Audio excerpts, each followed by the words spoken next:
ॐ श्री पंचवदनायाञ्जनेयाय नमः। ॐ अस्य श्री पंचमुख हनुमन्मन्त्रस्य ब्रह्मा ऋषिः गायत्री छन्दः पंचमुख विराट हनुमान् देवता। ह्रीं बीजं श्री शक्तिः क्रौकिलकं क्रूकवचं क्रय्यस्त्राय फट् इति दिग्बन्धः। श्री गरुड उवाच अथ ध्यानं प्रवक्ष्यामि शृणु सर्वाङ्गसुन्दर। यत्कृतं देवदेवेन ध्यानं हनुमतः प्रियम्। पञ्चवक्त्रं महाभीमं त्रिपञ्चनयनैर्युतं बाहुभिर्दशभिर्युक्तं सर्वकामार्थसिद्धिदम्। पूर्वं तु वानरवक्त्रं कोटिसूर्यसमप्रभम् दंष्ट्राकरालवदनं भ्रुकुटिकुटिलेक्षणम्। अस्यैव दक्षिणं वक्त्रं नरसिंहं महाद्भुतम् अत्युग्रतेजोवपुषं भीषणं भयनाशनम्। पश्चिमं गारुडं वक्त्रं वक्रतुण्डं महाबलं सर्वनागप्रशमनं विषभूतादिकृन्तनम्। उत्तरं सौकरं वक्त्रं कृष्णं दीप्तं नभोपमं पातालसिंहवेताल ज्वररोगादिकृन्तनम्। ऊर्ध्वयाननं घोरं दानवान्तकरं परं येन वक्त्रेण विप्रेन्द तारकाख्यं महासुरम्।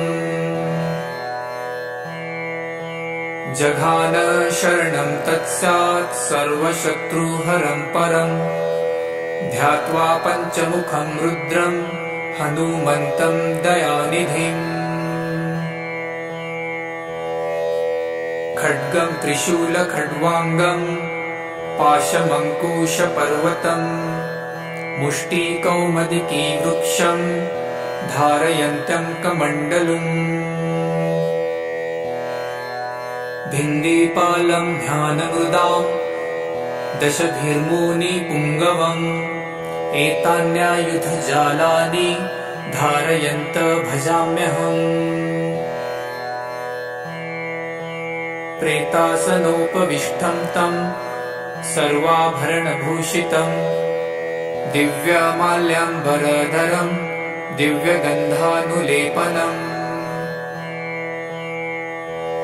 सर्वाश्चर्यमयं देवं हनुमद्विशतोमुखं पञ्चास्यमच्युतमनेकविचित्रवर्णवक्त्रं शशाङ्कशिखरं कपिराजवर्यं पीताम्बरादिमुकुटैरुपशोभिताङ्गं पिङ्गाक्षमाद्यमनिशं मनसा स्मरामि। मर्कटेशमहोत्साहं सर्वशत्रुहरं परं शत्रुसंहरमारक्ष श्रीमन्नापदमुद्धरम्। ॐ हरिमर्कटमर्कट मन्त्रमिदं परिलिख्यति लिख्यति वामतले। यदि नश्यन्ति नश्यन्ति शत्रुकुलं यदि मुच्यति मुच्यति वामलता। ॐ हरिमर्कटाय स्वाहा। ॐ नमो भगवते पंचवदनाय पूर्वकपिमुखाय सकलशत्रुसंहारकाय स्वाहा। ॐ नमो भगवते पंचवदनाय दक्षिणमुखाय करालवदनाय नरसिंहाय सकलभूतप्रमथनाय स्वाहा। ॐ नमो भगवते पंचवदनाय पश्चिममुखाय गरुडाननाय सकलविषहराय स्वाहा। ॐ नमो भगवते पंचवदनायोत्तरमुखायादिवराहाय सकलसम्पत्कराय स्वाहा। ॐ नमो भगवते पंचवदनायोर्ध्वमुखाय हयग्रीवाय सकलजनवशङ्कराय स्वाहा। ॐ अस्य श्रीपञ्चमुख हनुमन्मन्त्रस्य श्रीरामचन्द्र ऋषिः अनुष्टुप्छन्दः पञ्चमुखवीर हनुमान देवता हनुमानिति बीजम् वायुपुत्र इति शक्तिः अञ्जनीसुत इति कीलकम् श्रीरामदूत हनुमत्प्रसाद सिद्ध्यर्थे जपे विनियोगः इति ऋषादिकं विनश्येत। ॐ अञ्जनीसुताय अङ्गुष्ठाभ्यां नमः। ॐ रुद्रमूर्तये तर्जनीभ्यां नमः। ॐ वायुपुत्राय मध्यमाभ्यां नमः। ॐ अग्निगर्भाय अनामिकाभ्यां नमः। ॐ रामदूताय कनिष्ठिकाभ्यां नमः। ॐ पञ्चमुख हनुमते करतलकरपृष्ठाभ्यां नमः इति करन्यासः। ॐ अञ्जनीसुताय हृदयाय नमः। ॐ रुद्रमूर्तये शिरसे स्वाहा। ॐ वायुपुत्राय शिखायै वषट्। ॐ अग्निगर्भाय कवचाय हुम्। ॐ रामदूताय नेत्रत्रयाय वषट्। ॐ पञ्चमुख हनुमते अस्त्राय फट्। पञ्चमुख हनुमते स्वाहा इति दिग्बन्धः। अथ ध्यानम्। वन्दे वानर नारसिंह खगराट् क्रोडाश्ववक्त्रान्वितम् दिव्यालङ्करणम् त्रिपञ्चनयनम् देवीप्यमानम् रुचा हस्ताब्जैरसिकेटपुस्तकसुधारकुम्भाट्कृशाद्रीहलम् खट्वाङ्गम् फणिगुरुहम् दशभुजम् सर्वारिवीरापहम्। अथ मन्त्रः। ॐ श्रीरामदूताय आञ्जनेयाय वायुपुत्राय महाबलपरक्रमाय सीतादुःखनिवारणाय लङ्कादहनकारणाय महाबलप्रचण्डाय फाल्गुनसखाय कोलाहलसकलब्रह्माण्डविश्वरूपाय सप्तसमुद्रनिर्लङ्घनाय पिङ्गलनयनायामेतविक्रमाय सूर्यबिम्बफलसेवनाय दुष्टनिवारणाय दृष्टिनीरालङ्कृताय सञ्जीविनी सञ्जीविताङ्गदलक्ष्मणमहाकपिसैन्यप्राणदाय दशकण्ठविध्वंसनाय रामेष्टाय महाफाल्गुनसखाय सीतासहित रामवरप्रदाय षट्प्रयोगागम पञ्चमुखवीर हनुमन्मन्त्रजपे विनियोगः। ॐ हरिमर्कटमर्कटाय बं बं बं बं बं वौषट स्वाहा। ॐ हरिमर्कटमर्कटाय फं फं फं फं फं फट स्वाहा। ॐ हरिमर्कटमर्कटाय खें खें खें खें खें मारणाय स्वाहा। ॐ हरिमर्कटमर्कटाय लुं लुं लुं लुं लुं आकर्षितसकलसम्पत्कराय स्वाहा। ॐ हरिमर्कटमर्कटाय धं धं धं धं धं शत्रुस्तम्भनाय स्वाहा। ॐ टं टं टं टं टं कूर्ममूर्तये पञ्चमुखवीर हनुमते परयन्त्रपरतन्त्रोच्चाटनाय स्वाहा। ॐ कं खं गं घं डं चं चं जं झं त्रं टं ठं डं ढं नं तं थं दं धं नं पं फं बं भं मं यं रं लं वं शं शं सं हं रं शं स्वाहा इति दिग्बन्धः। ॐ पूर्वकपिमुखाय पञ्चमुख हनुमते टं टं टं टं टं सकलशत्रुसंहारणाय स्वाहा। ॐ दक्षिणमुखाय पञ्चमुख हनुमते करालवदनाय नरसिंहाय ॐ ह्रां ह्रीं ह्रूं ह्रैं ह्रौं ह्रः सकलभूतप्रेतदमनाय स्वाहा।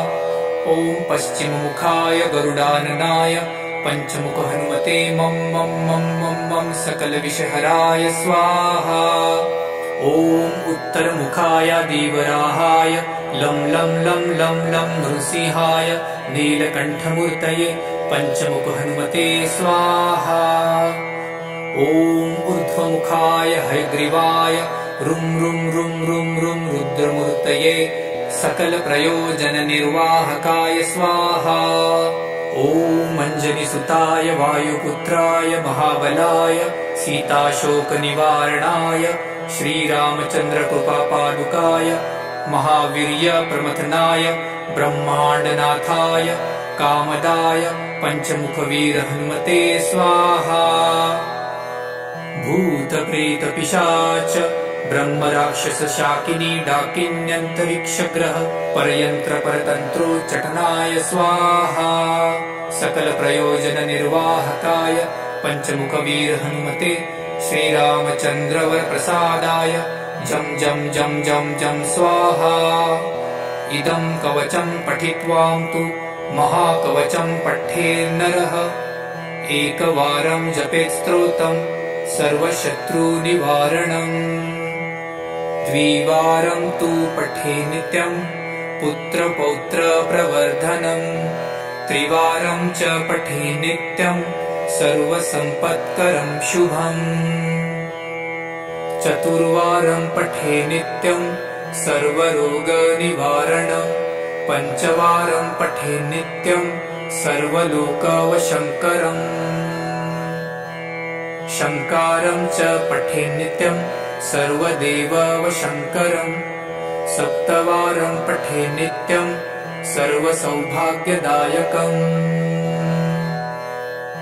अष्टवारं पठे नित्यमिष्टकामार्थसिद्धिदम्। नववारं पठे नित्यं राजभोगमवाप्नुयात्। दशवारं पठे नित्यं त्रैलोक्यज्ञानदर्शनम्। रुद्रावृत्तिं पठे नित्यं सर्वसिद्धिर्भवेत् ध्रुवम्।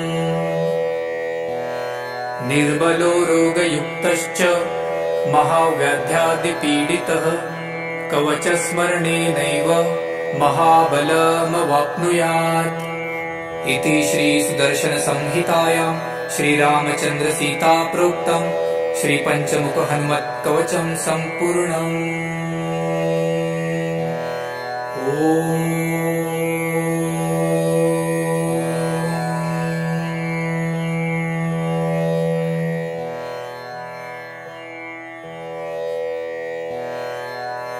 ॐ श्रीपञ्चवदनायाञ्जनेयाय नमः। ॐ अस्य श्रीपञ्चमुखहनुमन्मन्त्रस्य ब्रह्मा ऋषिः गायत्री छन्दः पञ्चमुखविराट हनुमान् देवता। ह्रीं बीजं श्रीशक्तिः क्रौकिलकं क्रूकवचं क्रयस्त्राय फट् इति दिग्बन्धः। श्रीगरुड उवाच अथ ध्यानं प्रवक्ष्यामि शृणु सर्वाङ्गसुन्दर। यत्कृतं देवदेवेन ध्यानं हनुमतः प्रियम्। पञ्चवक्त्रं महाभीमं त्रिपञ्चनयनैर्युतं। बाहुभिर्दशभिर्युक्तं सर्वकामार्थसिद्धिदम्। पूर्वं तु वानरवक्त्रं कोटिसूर्यसमप्रभम्। दंष्ट्राकरालवदनं भ्रुकुटिकुटिलेक्षणम्। अस्यैव दक्षिणं वक्त्रं नरसिंहं महाद्भुतम्। अत्युग्रतेजोवपुषं भीषणं भयनाशनम्। पश्चिमं गारुडं वक्त्रं वक्रतुण्डं महाबलं। सर्वनागप्रशमनं विषभूतादिकृन्तनम्। उत्तरं सौकरं वक्त्रं कृष्णं दीप्तं नभोपमम्। पातालसिंहवेताल ज्वररोगादिकृन्तनम्। ऊर्ध्वहयाननं घोरं दानवान्तकरं परम्। येन वक्त्रेण विप्रेन्द तारकाख्यं महासुरम्।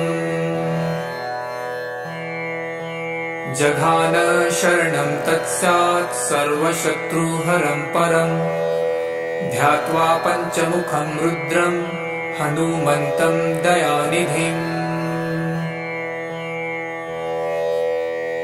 खड्गं त्रिशूलखड्वाङ्गं पाशमङ्कुशपर्वतम् मुष्टिकौमदिकी वृक्षं धारयन्त्यङ्कमण्डलम् भिन्दीपालं ध्यानमृदां दशभिर्मुनिपुङ्गवम् एतान्यायुधजालानि धारयन्त भजाम्यहम् प्रेतासनोपविष्टं तं सर्वाभरणभूषितं दिव्यमाल्याम्बरधरं दिव्यगन्धानुलेपनम्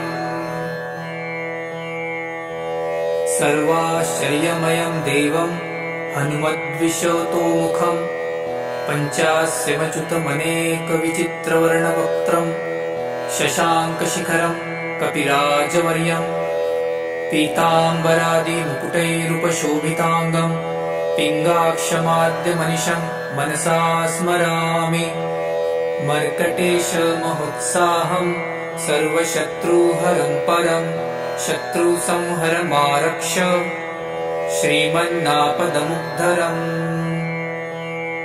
ॐ हरिमर्कटमर्कट मन्त्रमिदं परिलिख्यति लिख्यति वामतले यदि नश्यन्ति नश्यन्ति शत्रुकुलं यदि मुच्यति मुच्यति वामलता ॐ हरिमर्कटाय स्वाहा ॐ नमो भगवते पञ्चवदनाय पूर्वकपिमुखाय सकलशत्रुसंहारकाय स्वाहा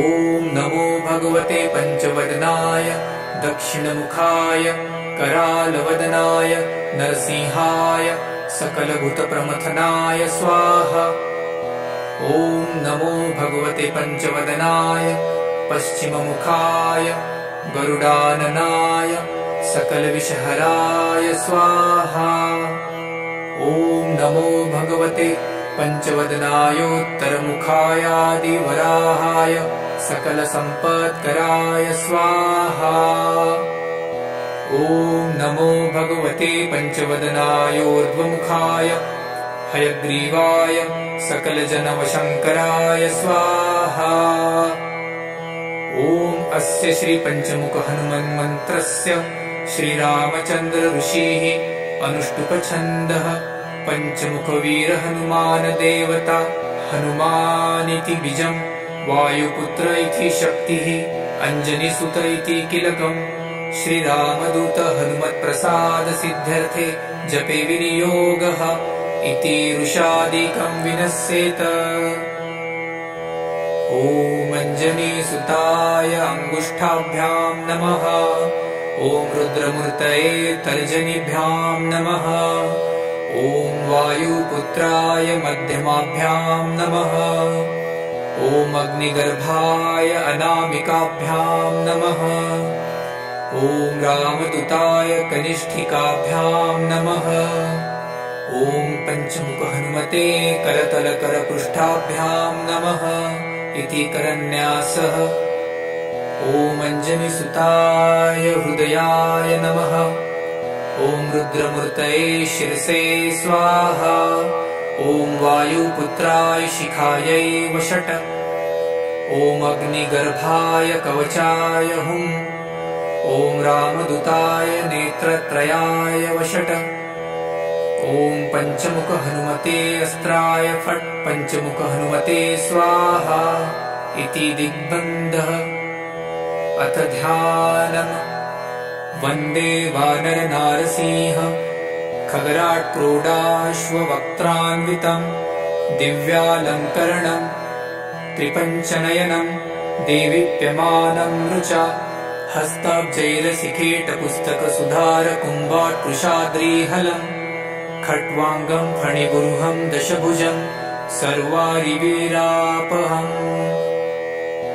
अथ मन्त्रः ॐ श्रीरामदूतायाञ्जनेयाय वायुपुत्राय महाबलपरक्रमाय सीतादुःखनिवारणाय लङ्कादहनकारणाय महाबलप्रचण्डाय फाल्गुनसखाय कोलाहलसकलब्रह्माण्डविश्वरूपाय सप्तसमुद्रनिर्लङ्घनाय पिङ्गलनयनायामेतविक्रमाय सूर्यबिम्बफलसेवनाय दुष्टनिवारणाय दृष्टिनिरालङ्कृताय सञ्जीविनी सञ्जीविताङ्गदलक्ष्मणमहाकपिसैन्यप्राणदाय दशकण्ठविध्वंसनाय रामेष्टाय महाफाल्गुनसखाय सीतासहित रामवरप्रदाय षट्प्रयोगागमपञ्चमुखवीर हनुमन्मन्त्रजपे विनियोगः। ॐ हरिमर्कटमर्कटाय बं बं बं बं बं वौषट स्वाहा। ॐ हरिमर्कटमर्कटाय फं फं फं फं फं फट स्वाहा। ॐ हरिमर्कटमर्कटाय खें खें खें खें खें मारणाय स्वाहा। ॐ हरिमर्कटमर्कटाय लुं लुं लुं लुं लुं आकर्षित सकलसम्पत्कराय स्वाहा। ॐ हरिमर्कटमर्कटाय धं धं धं धं धं शत्रुस्तम्भनाय स्वाहा। ॐ टं टं टं टं टं कूर्ममूर्तये पञ्चमुखवीर हनुमते परयन्त्रपरतन्त्रोच्चाटनाय स्वाहा। ॐ कं खं गं घं डं चं चं जं झं त्रं टं ठं डं धं नं तं थं दं धं नं पं फं बं भं मं यं रं लं वं शं शं सं हं रं शं स्वाहा इति दिग्बन्धः। ॐ पूर्वकपिमुखाय पञ्चमुख हनुमते टं टं टं टं टं सकलशत्रुसंहारणाय स्वाहा। ॐ दक्षिणमुखाय पञ्चमुख हनुमते करालवदनाय नरसिंहाय ॐ ह्रां ह्रीं ह्रूं ह्रैं ह्रौं ह्रः सकलभूतप्रेतदमनाय स्वाहा। ॐ पश्चिममुखाय गरुडाननाय पञ्चमुख हनुमते मं मं मं मं मं सकलविषहराय स्वाहा। ॐ उत्तरमुखाय देवराहाय लं लं लं लं लं नृसिंहाय नीलकण्ठमूर्तये पञ्चमुख हनुमते स्वाहा। ॐ ऊर्ध्वमुखाय हयग्रीवाय रुं रुं रुं रुं रुं रुद्रमूर्तये सकलप्रयोजननिर्वाहकाय स्वाहा। ॐ अञ्जनिसुताय वायुपुत्राय महाबलाय सीताशोकनिवारणाय श्रीरामचन्द्रकृपापादुकाय महावीर्यप्रमथनाय ब्रह्माण्डनाथाय कामदाय पञ्चमुखवीर हनुमते स्वाहा। भूतप्रेतपिशाच ब्रह्मराक्षसशाकिनी डाकिन्यन्तरिक्षग्रह परयन्त्रपरतन्त्रोच्चाटनाय स्वाहा। सकलप्रयोजननिर्वाहकाय पञ्चमुखवीर हनुमते श्रीरामचन्द्रवरप्रसादाय जं जं जं जं जं स्वाहा। इदं कवचं पठित्वां तु महाकवचं पठेन्नरः एकवारं जपेत् स्तोत्रं सर्वशत्रुनिवारणम्। द्विवारं तु पठे नित्यं पुत्रपौत्रप्रवर्धनम्। त्रिवारं च पठे नित्यं सर्वसम्पत्करं शुभम्। चतुर्वारं पठे नित्यं सर्वरोगनिवारणम्। पञ्चवारं पठे नित्यं सर्वलोकवशङ्करम्। शङ्कारं च पठे नित्यं सर्वदेववशङ्करम्। सप्तवारं पठे नित्यं सर्वसौभाग्यदायकम्। अष्टवारं पठे नित्यमिष्टकामार्थसिद्धिदम्। नववारं पठे नित्यं राजभोगमवाप्नुयात्। दशवारं पठे नित्यं त्रैलोक्यज्ञानदर्शनम्। रुद्रावृत्तिं पठे नित्यं सर्वसिद्धिर्भवेत् ध्रुवम्। निर्बलो रोगयुक्तश्च महाव्याध्यादिपीडितः कवचस्मरणेनैव महाबलमवाप्नुयात् इति श्रीसुदर्शनसंहितायां श्रीरामचन्द्रसीता प्रोक्तं श्रीपञ्चमुख हनुमत्कवचं सम्पूर्णम्।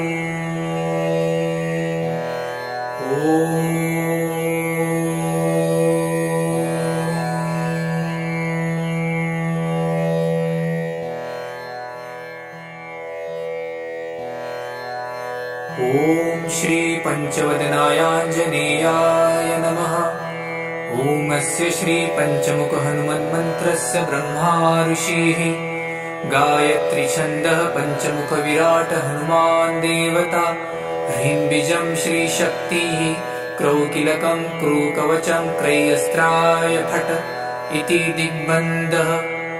श्री गरुड उवाच अथ ध्यानं प्रवक्ष्यामि शृणु सर्वाङ्गसुन्दर। यत्कृतं देवदेवेन ध्यानं हनुमतः प्रियम्। पञ्चवक्त्रं महाभीमं त्रिपञ्चनयनैर्युतं बाहुभिर्दशभिर्युक्तं सर्वकामार्थसिद्धिदम्। पूर्वं तु वानरवक्त्रं कोटिसूर्यसमप्रभम् दंष्ट्राकरालवदनं भ्रुकुटीकुटिलेक्षणम्। अस्यैव दक्षिणं वक्त्रं नरसिंहं महाद्भुतम् अत्युग्रतेजोवपुषं भीषणं भयनाशनम्।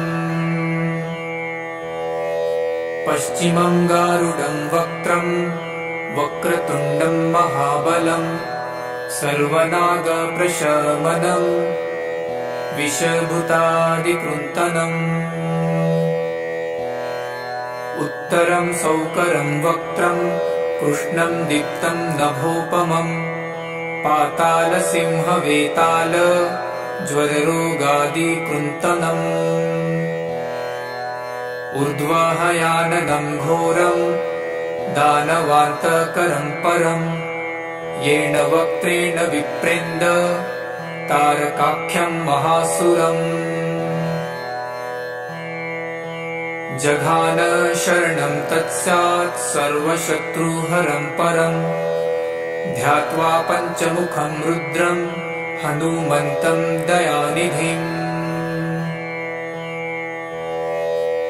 खड्गं त्रिशूलखड्वाङ्गं पाशमङ्कुशपर्वतं मुष्टिकौमदिकी वृक्षं धारयन्तं कमण्डलुम्। भिन्दीपालं ध्यानमृदां दशभिर्मुनिपुङ्गवम् एतान्यायुधजालानि धारयन्त भजाम्यहम्। प्रेतासनोपविष्टं तं सर्वाभरणभूषितं दिव्यमाल्याम्बरधरं दिव्यगन्धानुलेपनम्। सर्वाश्चर्यमयं देवं हनुमद्विशतोमुखं पञ्चास्यमच्युतमनेकविचित्रवर्णवक्त्रं शशाङ्कशिखरं कपिराजवर्यं पीताम्बरादिमुकुटैरुपशोभिताङ्गं पिङ्गाक्षमाद्यमनिशं मनसा स्मरामि। मर्कटेशमहोत्साहं सर्वशत्रुहरं परं शत्रुसंहरमारक्ष श्रीमन्नापदमुद्धरम्। ॐ हरिमर्कटमर्कट मन्त्रमिदं परिलिख्यति लिख्यति वामतले यदि नश्यन्ति नश्यन्ति शत्रुकुलं यदि मुच्यति मुच्यति वामलता। ॐ हरिमर्कटाय स्वाहा। ॐ नमो भगवते पञ्चवदनाय पूर्वकपिमुखाय सकलशत्रुसंहारकाय स्वाहा। ॐ नमो भगवते पञ्चवदनाय दक्षिणमुखाय करालवदनाय नरसिंहाय सकलभूतप्रमथनाय स्वाहा। ॐ नमो भगवते पञ्चवदनाय पश्चिममुखाय गरुडाननाय सकलविषहराय स्वाहा। ॐ नमो भगवते पञ्चवदनायोत्तरमुखायादिवराहाय सकलसम्पत्कराय स्वाहा। ॐ नमो भगवते पञ्चवदनायोर्ध्वमुखाय हयग्रीवाय सकलजनवशङ्कराय स्वाहा। ॐ ॐ अस्य श्री पंचमुख हनुमन्मन्त्रस्य श्रीरामचन्द्र ऋषिः अनुष्टुप्छन्दः पंचमुखवीर हनुमान देवता हनुमानिति बीजं वायुपुत्र इति शक्तिः अंजनीसुत इति कीलकम् श्रीरामदूत हनुमत्प्रसाद सिद्ध्यर्थे जपे विनियोगः इति ऋषादिकं विनश्येत। ॐ अंजनीसुताय अंगुष्ठाभ्यां नमः। ॐ रुद्रमूर्तये तर्जनीभ्यां नमः। ॐ वायुपुत्राय मध्यमाभ्यां नमः। ॐ अग्निगर्भाय अनामिकाभ्यां नमः। ॐ रामदूताय कनिष्ठिकाभ्यां नमः। ॐ पंचमुख हनुमते करतलकरपृष्ठाभ्यां नमः इति करन्यासः। ॐ अंजनीसुताय हृदयाय नमः। ॐ रुद्रमूर्तये शिरसे स्वाहा। ॐ वायुपुत्राय शिखायै वषट्। ॐ अग्निगर्भाय कवचाय हुम्। ॐ रामदूताय नेत्रत्रयाय वषट्। ॐ पंचमुख हनुमते अस्त्राय फट्। पंचमुख हनुमते स्वाहा इति दिग्बन्धः। अथ ध्यानम्। वन्दे वानर नारसिंह खगराट् क्रोडाश्ववक्त्रान्वितं दिव्यालङ्करणं त्रिपञ्चनयनं देवीप्यमानं रुचा हस्ताब्जैरसिकेटपुस्तकसुधारकुम्भाट्कुशाद्रीहलं खट्वाङ्गं फणिगुरुहं दशभुजं सर्वारिवीरापहम्। अथ मन्त्रः। ॐ श्रीरामदूताय आञ्जनेयाय वायुपुत्राय महाबलपरक्रमाय सीतादुःखनिवारणाय लङ्कादहनकारणाय महाबलप्रचण्डाय फाल्गुनसखाय कोलाहलसकलब्रह्माण्डविश्वरूपाय सप्तसमुद्रनिर्लङ्घनाय पिङ्गलनयनायामेतविक्रमाय सूर्यबिम्बफलसेवनाय दुष्टनिवारणाय दृष्टिनीरालङ्कृताय सञ्जीविनी सञ्जीविताङ्गदलक्ष्मणमहाकपिसैन्यप्राणदाय दशकण्ठविध्वंसनाय रामेष्टाय महाफाल्गुनसखाय सीतासहित रामवरप्रदाय षट्प्रयोगागम पंचमुखवीर हनुमन्मन्त्रजपे विनियोगः। ॐ हरिमर्कटमर्कटाय बं बं बं बं बं वौषट स्वाहा।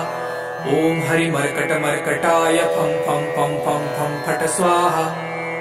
ॐ हरिमर्कटमर्कटाय खें खें खें खें खें मारणाय स्वाहा। ॐ हरिमर्कटमर्कटाय लुं लुं लुं लुं लुं आकर्षितसकलसम्पत्कराय स्वाहा। ॐ हरिमर्कटमर्कटाय धं धं धं धं धं शत्रुस्तम्भनाय स्वाहा। ॐ टं टं टं टं टं कूर्ममूर्तये पंचमुखवीर हनुमते परयन्त्रपरतन्त्रोच्चाटनाय स्वाहा। ॐ कं खं गं घं डं चं चं जं झं त्रं टं ठं डं ढं नं तं थं दं धं नं पं फं बं भं मं यं रं लं वं शं शं सं हं रं शं स्वाहा इति दिग्बन्धः। ॐ पूर्वकपिमुखाय पंचमुख हनुमते टं टं टं टं टं सकलशत्रुसंहारणाय स्वाहा। ॐ दक्षिणमुखाय पंचमुख हनुमते करालवदनाय नरसिंहाय ॐ ह्रां ह्रीं ह्रूं ह्रैं ह्रौं ह्रः सकलभूतप्रेतदमनाय स्वाहा। ॐ पश्चिममुखाय गरुडाननाय पंचमुख हनुमते मं मं मं मं मं सकलविषहराय स्वाहा।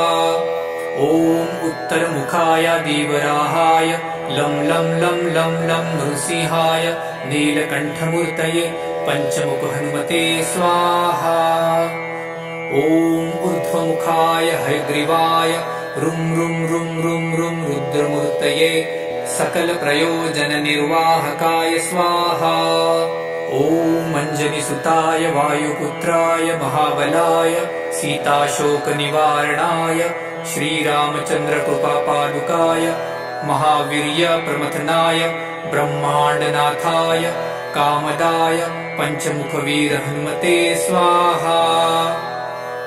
भूतप्रेतपिशाच ब्रह्मराक्षसशाकिनी डाकिन्यन्तरिक्षग्रह परयन्त्रपरतन्त्रोच्चाटनाय स्वाहा। सकलप्रयोजननिर्वाहकाय पञ्चमुखवीर हनुमते श्रीरामचन्द्रवरप्रसादाय जं जं जं जं जं स्वाहा। इदं कवचं पठित्वां तु महाकवचं पठेन्नरः एकवारं जपेत् स्तोत्रं सर्वशत्रुनिवारणम्। द्विवारं तु पठे नित्यं पुत्रपौत्रप्रवर्धनम्। त्रिवारं च पठे नित्यं सर्वसम्पत्करं शुभम्। चतुर्वारं पठे नित्यं सर्वरोगनिवारणम्। पञ्चवारं पठे नित्यं सर्वलोकवशङ्करम्।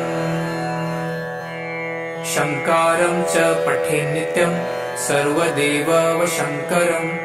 सप्तवारं पठे नित्यं सर्वसौभाग्यदायकम्।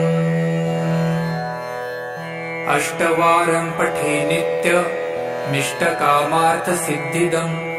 नववारं पठे नित्यं राजभोगमवाप्नुयात्। दशवारं पठे नित्यं त्रैलोक्यज्ञानदर्शनम्।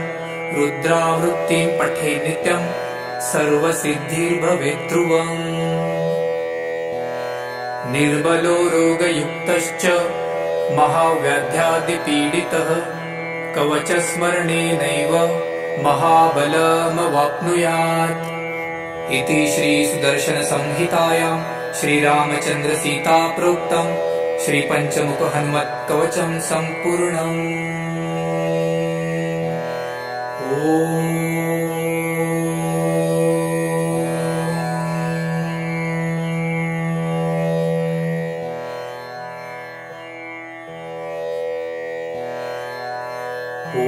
श्रीपञ्चवदनायाञ्जनेयाय नमः। ॐ अस्य श्रीपञ्चमुखहनुमन्मन्त्रस्य ब्रह्मा ऋषिः गायत्रीछन्दः पञ्चमुखविराट हनुमान् देवता। ह्रीं बीजं श्रीशक्तिः क्रौकिलकं क्रूकवचं क्रय्यस्त्राय फट् इति दिग्बन्धः। श्रीगरुड उवाच अथ ध्यानं प्रवक्ष्यामि शृणु सर्वाङ्गसुन्दर। यत्कृतं देवदेवेन ध्यानं हनुमतः प्रियम्। पञ्चवक्त्रं महाभीमं त्रिपञ्चनयनैर्युतं। बाहुभिर्दशभिर्युक्तं सर्वकामार्थसिद्धिदम्। पूर्वं तु वानरवक्त्रं कोटिसूर्यसमप्रभम्। दंष्ट्राकरालवदनं भ्रुकुटीकुटिलेक्षणम्। अस्यैव दक्षिणं वक्त्रं नरसिंहं महाद्भुतम्। अत्युग्रतेजोवपुषं भीषणं भयनाशनम्। पश्चिमं गारुडं वक्त्रं वक्रतुण्डं महाबलम्। सर्वनागप्रशमनम् विषभूतादिकृन्तनम्। उत्तरं सौकरं वक्त्रं कृष्णं दीप्तं नभोपमम्। पातालसिंहवेताल ज्वररोगादिकृन्तनम्। ऊर्ध्वहयाननं घोरं दानवान्तकरं परम्। येन वक्त्रेण विप्रेन्द तारकाख्यं महासुरम्। जघान शरणं तत्स्यात् सर्वशत्रुहरं परम्। ध्यात्वा पञ्चमुखं रुद्रं हनुमन्तं दयानिधिम्। खड्गं त्रिशूलखड्वाङ्गं पाशमङ्कुशपर्वतं मुष्टिकौमदिकी वृक्षं धारयन्तं कमण्डलुम् भिन्दीपालं ध्यानमृदां दशभिर्मुनिपुङ्गवम् एतान्यायुधजालानि धारयन्त भजाम्यहम् प्रेतासनोपविष्टं तं सर्वाभरणभूषितं दिव्यमाल्याम्बरधरं दिव्यगन्धानुलेपनम् सर्वाश्चर्यमयं देवं हनुमद्विशतोमुखं पञ्चास्यमच्युतमनेकविचित्रवर्णवक्त्रं शशाङ्कशिखरं कपिराजवर्यं पीताम्बरादिमुकुटैरुपशोभिताङ्गं पिङ्गाक्षमाद्यमनिशं मनसा स्मरामि मर्कटेशमहोत्साहं सर्वशत्रुहरं परं शत्रुसंहरमारक्ष श्रीमन्नापदमुद्धरम् ॐ हरिमर्कटमर्कटमन्त्रमिदं परिलिख्यति लिख्यति वामतले यदि नश्यन्ति नश्यन्ति शत्रुकुलं यदि मुच्यति मुच्यति वामलता ॐ हरिमर्कटाय स्वाहा ॐ नमो भगवते पञ्चवदनाय पूर्वकपिमुखाय सकलशत्रुसंहारकाय स्वाहा ॐ नमो भगवते पञ्चवदनाय दक्षिणमुखाय करालवदनाय नरसिंहाय सकलभूतप्रमथनाय स्वाहा ॐ नमो भगवते पञ्चवदनाय पश्चिममुखाय गरुडाननाय सकलविषहराय स्वाहा ॐ नमो भगवते पञ्चवदनायोत्तरमुखायादिवराहाय सकलसम्पत्कराय स्वाहा ॐ नमो भगवते पञ्चवदनायोर्ध्वमुखाय हयग्रीवाय सकलजनवशङ्कराय स्वाहा ॐ अस्य श्रीपञ्चमुखहनुमन्मन्त्रस्य श्रीरामचन्द्र ऋषिः अनुष्टुपछन्दः पञ्चमुखवीरहनुमानदेवता हनुमानिति बीजं वायुपुत्र इति शक्तिः अञ्जनीसुत इति किलकम् श्रीरामदूत हनुमत्प्रसादसिद्ध्यर्थे जपे विनियोगः इति ऋषादिकं विनश्येत ॐ अञ्जनीसुताय अङ्गुष्ठाभ्यां नमः ॐ रुद्रमूर्तये तर्जनीभ्यां नमः ॐ वायुपुत्राय मध्यमाभ्यां नमः ॐ अग्निगर्भाय अनामिकाभ्यां नमः ॐ रामदूताय कनिष्ठिकाभ्यां नमः ॐ पञ्चमुखहनुमते करतलकरपृष्ठाभ्यां नमः इति करन्यासः ॐ अञ्जनीसुताय हृदयाय नमः ॐ रुद्रमूर्तये शिरसे स्वाहा ॐ वायुपुत्राय शिखायै वषट् ॐ अग्निगर्भाय कवचाय हुम् ॐ रामदूताय नेत्रत्रयाय वषट् ॐ पञ्चमुखहनुमते अस्त्राय फट् पञ्चमुखहनुमते स्वाहा इति दिग्बन्धः अथ ध्यानम् वन्दे वानरनारसिंह खगराट्क्रोडाश्ववक्त्रान्वितं दिव्यालङ्करणं त्रिपञ्चनयनं देवीप्यमानं रुचा हस्ताब्जैरसिकेटपुस्तकसुधारकुम्भाट्कृशाद्रिहलं खट्वाङ्गं फणिगुरुहं दशभुजं सर्वारिवीरापहम् अथ मन्त्रः ॐ श्रीरामदूतायाञ्जनेयाय वायुपुत्राय महाबलपरक्रमाय सीतादुःखनिवारणाय लङ्कादहनकारणाय महाबलप्रचण्डाय फाल्गुनसखाय कोलाहलसकलब्रह्माण्डविश्वरूपाय सप्तसमुद्रनिर्लङ्घनाय पिङ्गलनयनायामेतविक्रमाय सूर्यबिम्बफलसेवनाय दुष्टनिवारणाय दृष्टिनिरालङ्कृताय सञ्जीविनी सञ्जीविताङ्गदलक्ष्मणमहाकपिसैन्यप्राणदाय दशकण्ठविध्वंसनाय रामेष्टाय महाफाल्गुनसखाय सीतासहित रामवरप्रदाय षट्प्रयोगागम पञ्चमुखवीर हनुमन्मन्त्रजपे विनियोगः। ॐ हरिमर्कटमर्कटाय बं बं बं बं बं वौषट स्वाहा। ॐ हरिमर्कटमर्कटाय फं फं फं फं फं फट स्वाहा। ॐ हरिमर्कटमर्कटाय खें खें खें खें खें मारणाय स्वाहा। ॐ हरिमर्कटमर्कटाय लुं लुं लुं लुं लुं आकर्षित सकल सम्पत्कराय स्वाहा। ॐ हरिमर्कटमर्कटाय धं धं धं धं धं शत्रुस्तम्भनाय स्वाहा।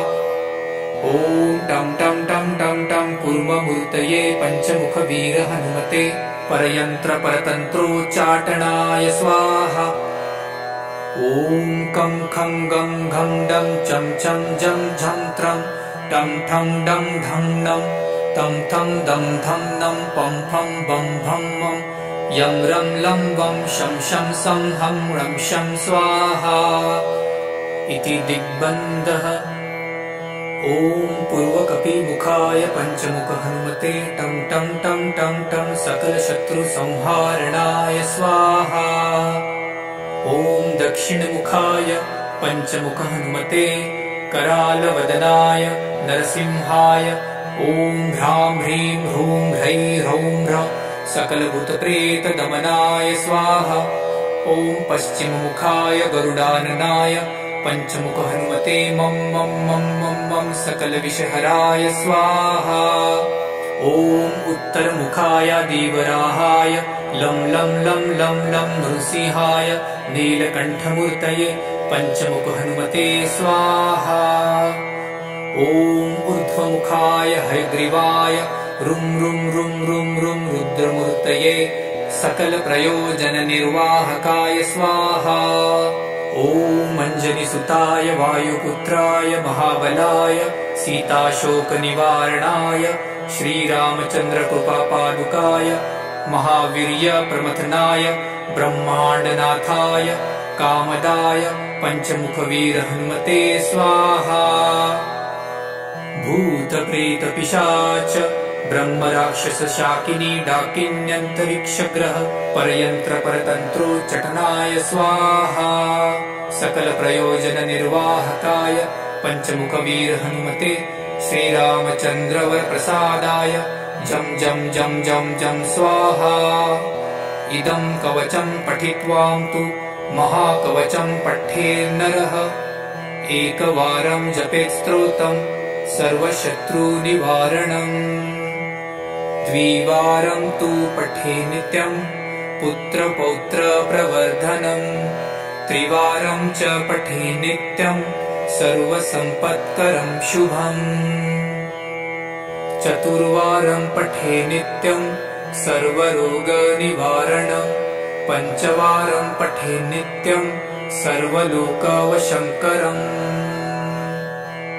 शङ्कारं च पठे नित्यं सर्वदेववशङ्करम्। सप्तवारं पठे नित्यं सर्वसौभाग्यदायकम्। अष्टवारं पठे नित्यमिष्टकामार्थसिद्धिदम्। नववारं पठे नित्यं राजभोगमवाप्नुयात्। दशवारं पठे नित्यं त्रैलोक्यज्ञानदर्शनम्। रुद्रावृत्तिं पठे नित्यं सर्वसिद्धिर्भवेत् ध्रुवम्। निर्बलो रोगयुक्तश्च महाव्याध्यादिपीडितः कवचस्मरणेनैव महाबलमवाप्नुयात् इति श्रीसुदर्शनसंहितायां श्रीरामचन्द्रसीता प्रोक्तं श्रीपञ्चमुख हनुमत्कवचं सम्पूर्णम्। ॐ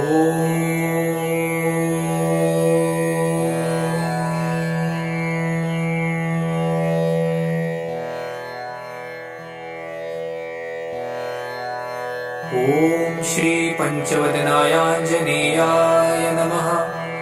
ॐ अस्य श्री पञ्चमुख हनुमन्मन्त्रस्य ब्रह्मा ऋषिः गायत्री छन्दः पञ्चमुख विराट हनुमान् देवता।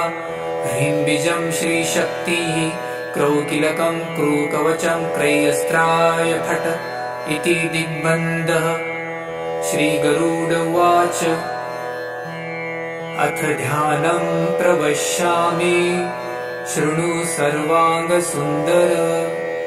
यत्कृतं देवदेवेन ध्यानं हनुमतः प्रियम्।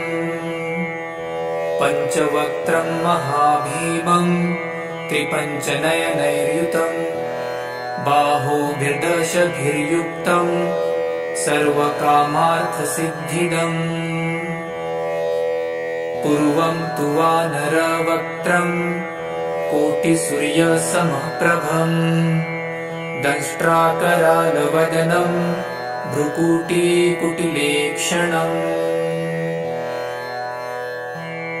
अस्यैव दक्षिणं वक्त्रं नरसिंहं महाद्भुतम् अत्युग्रतेजोवपुषं भीषणं भयनाशनम्। पश्चिमं गारुडं वक्त्रं वक्रतुण्डं महाबलं सर्वनागप्रशमनं विषभूतादिकृन्तनम्। उत्तरं सौकरं वक्त्रं कृष्णं दीप्तं नभोपमं पातालसिंहवेताल ज्वररोगादिकृन्तनम्।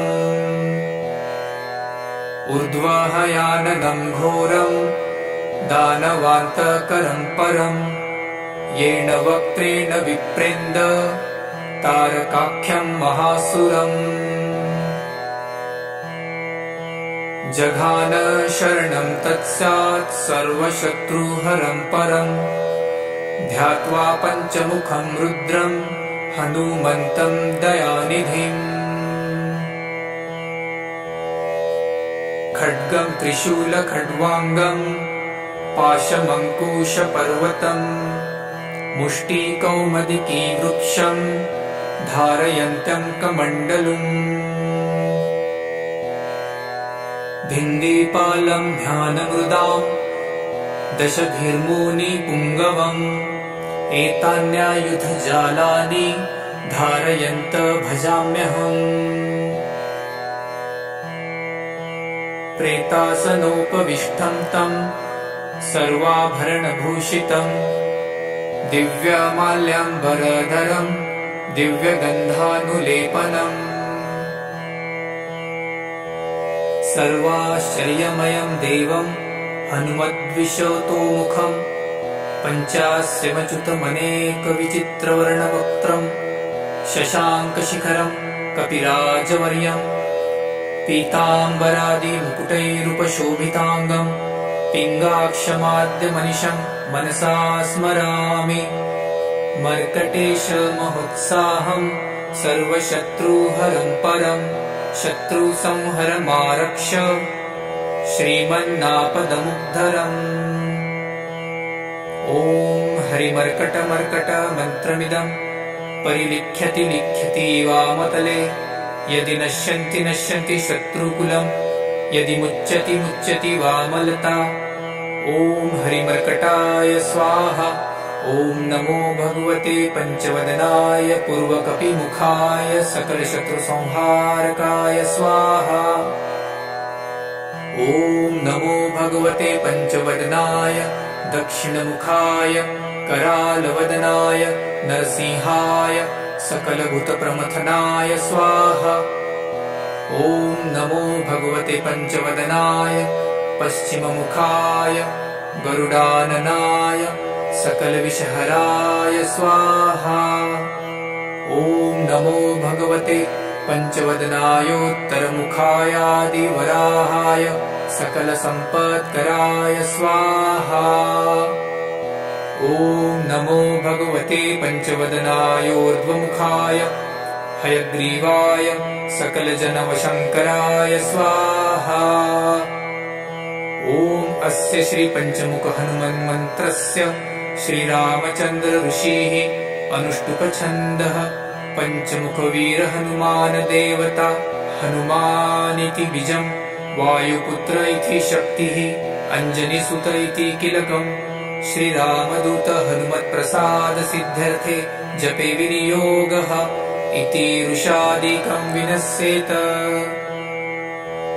ॐ अञ्जनीसुताय अङ्गुष्ठाभ्याम् नमः। ॐ रुद्रमूर्तये तर्जनीभ्याम् नमः। ॐ वायुपुत्राय मध्यमाभ्याम् नमः। ॐ अग्निगर्भाय अनामिकाभ्याम् नमः। ॐ रामदूताय कनिष्ठिकाभ्याम् नमः। ॐ पञ्चमुख हनुमते करतलकरपृष्ठाभ्याम् नमः इति करन्यासः। ॐ अञ्जनीसुताय हृदयाय नमः। ॐ रुद्रमूर्तये शिरसे स्वाहा। ॐ वायुपुत्राय शिखायै वषट्। ॐ अग्निगर्भाय कवचाय हुम्। ॐ रामदूताय नेत्रत्रयाय वषट्। ॐ पञ्चमुख हनुमते अस्त्राय फट्। पञ्चमुख हनुमते स्वाहा इति दिग्बन्धः। अथ ध्यानम्। वन्दे वानर नारसिंह खगराट् क्रोडाश्ववक्त्रान्वितम् दिव्यालङ्करणम् त्रिपञ्चनयनम् देवीप्यमानम् ऋचा हस्ताब्जैरसिकेटपुस्तकसुधारकुम्भाट्कुशाद्रीहलम् खट्वाङ्गम् फणिगुरुहम् दशभुजम् सर्वारिवीरापहम्। अथ मन्त्रः। ॐ श्रीरामदूताय आञ्जनेयाय वायुपुत्राय महाबलपरक्रमाय सीतादुःखनिवारणाय लङ्कादहनकारणाय महाबलप्रचण्डाय फाल्गुनसखाय कोलाहलसकलब्रह्माण्डविश्वरूपाय सप्तसमुद्रनिर्लङ्घनाय पिङ्गलनयनायामेतविक्रमाय सूर्यबिम्बफलसेवनाय दुष्टनिवारणाय दृष्टिनीरालङ्कृताय सञ्जीविनी सञ्जीविताङ्गदलक्ष्मणमहाकपिसैन्यप्राणदाय दशकण्ठविध्वंसनाय रामेष्टाय महाफाल्गुनसखाय सीतासहित रामवरप्रदाय षट्प्रयोगागम पञ्चमुखवीर हनुमन्मन्त्रजपे विनियोगः। ॐ हरिमर्कटमर्कटाय बं बं बं बं बं वौषट स्वाहा। ॐ हरिमर्कटमर्कटाय फं फं फं फं फं फट स्वाहा। ॐ हरिमर्कटमर्कटाय खें खें खें खें खें मारणाय स्वाहा। ॐ हरिमर्कटमर्कटाय लुं लुं लुं लुं लुं आकर्षितसकलसम्पत्कराय स्वाहा। ॐ हरिमर्कटमर्कटाय धं धं धं धं धं शत्रुस्तम्भनाय स्वाहा। ॐ टं टं टं टं टं कूर्ममूर्तये पञ्चमुखवीर हनुमते परयन्त्रपरतन्त्रोच्चाटनाय स्वाहा। ॐ कं खं गं घं डं चं चं जं झं त्रं टं ठं डं धं नं तं थं दं धं नं पं फं बं भं मं यं रं लं वं शं शं सं हं रं शं स्वाहा इति दिग्बन्धः। ॐ पूर्वकपिमुखाय पञ्चमुख हनुमते टं टं टं टं टं सकलशत्रुसंहारणाय स्वाहा। ॐ दक्षिणमुखाय पञ्चमुख हनुमते करालवदनाय नरसिंहाय ॐ ह्रां ह्रीं ह्रूं ह्रैं ह्रौं ह्रः सकलभूतप्रेतदमनाय स्वाहा। ॐ पश्चिममुखाय गरुडाननाय पञ्चमुख हनुमते मं मं मं मं मं सकलविषहराय स्वाहा। ॐ उत्तरमुखाय देवराहाय लं लं लं लं लं नृसिंहाय नीलकण्ठमूर्तये पञ्चमुख हनुमते स्वाहा। ॐ ऊर्ध्वमुखाय हयग्रीवाय रुं रुं रुं रुं रुं रुद्रमूर्तये सकलप्रयोजननिर्वाहकाय स्वाहा। ॐ ॐ अंजनीसुताय वायुपुत्राय महाबलाय सीताशोकनिवारणाय श्रीरामचन्द्रकृपापादुकाय महावीर्यप्रमथनाय ब्रह्माण्डनाथाय कामदाय पंचमुखवीर हनुमते स्वाहा। भूतप्रेतपिशाच ब्रह्मराक्षस शाकिनी डाकिन्यन्तरिक्षग्रह परयन्त्र परतन्त्रोच्चाटनाय स्वाहा।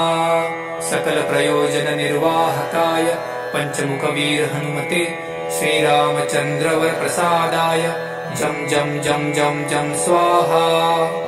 इदं कवचं पठित्वां तु महाकवचं पठेन्नरः एकवारं जपेत् स्तोत्रं सर्वशत्रुनिवारणम्। द्विवारं तु पठे नित्यं पुत्रपौत्रप्रवर्धनम्। त्रिवारं च पठे नित्यं सर्वसम्पत्करं शुभम्। चतुर्वारं पठे नित्यं सर्वरोगनिवारणम्। पञ्चवारं पठे नित्यं सर्वलोकवशङ्करम्। शङ्कारं च पठे नित्यं सर्वदेववशङ्करम्। सप्तवारं पठे नित्यं सर्वसौभाग्यदायकम्। अष्टवारं पठे नित्यमिष्टकामार्थसिद्धिदम्। नववारं पठे नित्यं राजभोगमवाप्नुयात्। दशवारं पठे नित्यं त्रैलोक्यज्ञानदर्शनम्। रुद्रावृत्तिं पठे नित्यं सर्वसिद्धिर्भवेत् ध्रुवम्। निर्बलो रोगयुक्तश्च महाव्याध्यादिपीडितः कवचस्मरणेनैव महाबलमवाप्नुयात्। इति श्रीसुदर्शनसंहितायां श्रीरामचन्द्रसीताप्रोक्तं श्रीपञ्चमुखहनुमत्कवचं सम्पूर्णम्। ॐ